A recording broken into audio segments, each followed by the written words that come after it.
الشمس سورج، یہ قرآن کریم کی سورت نمبر 91 ہے۔ یہ مکی سورت نفس کی پاکیزگی اور اللہ کے خلاف سرکشی اور نافرمانی سے بچنے کے موضوع پر ہے۔ یہ سورت مختلف قسموں سے شروع ہوتی ہے جو اللہ کی تخلیق کی عظمت اور چیزوں کے باہمی تعلق اور مقصد کو بیان کرتی ہے۔ والشمس وضحاها، سورج اور اس کی روشنی کی قسم، والقمر اذا تلاها، اور چاند کی قسم جب وہ سورج کی روشنی کی پیروی کرتا ہے اور اسے منعکس کرتا ہے۔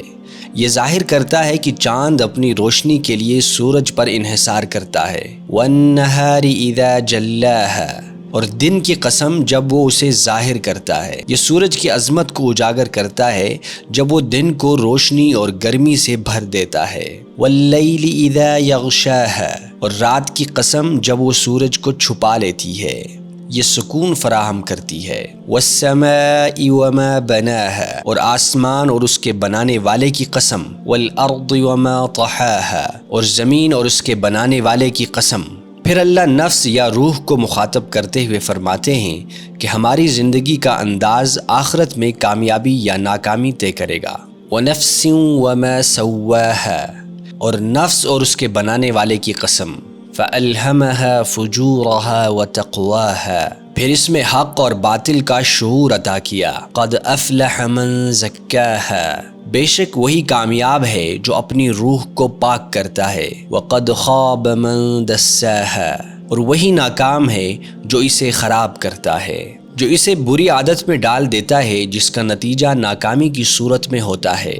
سورت کے آخری حصے میں اللہ صالح علیہ السلام اور قوم سمود کی مثال پیش کرتے ہیں جو اللہ کی نافرمانی اور بے شمار برائیوں میں ملوث رہے۔ ایک دن انہوں نے صالح علیہ السلام سے معجزے کی درخواست کی تو اللہ نے ایک معجزاتی اونٹنی بھیجی۔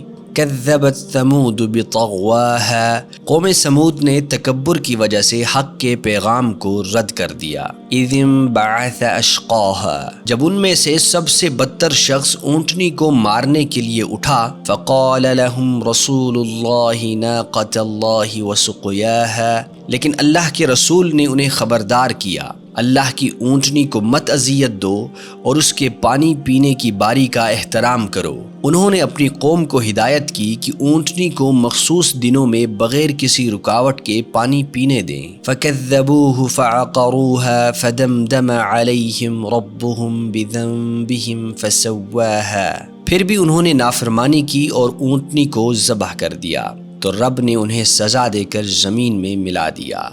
وَلَا يَخَافُ عُقْبَاهَا، اسے نتائج کا کوئی خوف نہیں۔ اگرچہ اونٹنی کو صرف ایک شخص نے مارا لیکن قوم سمود نے اس جرم کی حمایت کی اور اللہ کے احکامات کو تکبر سے رد کیا، لہٰذا سب کو سزا ملی۔ اس سورت کا بنیادی سبق یہ ہے کہ اللہ نے ہماری روح میں فطری طور پر اچھے اور برے کا شعور عطا کیا ہے۔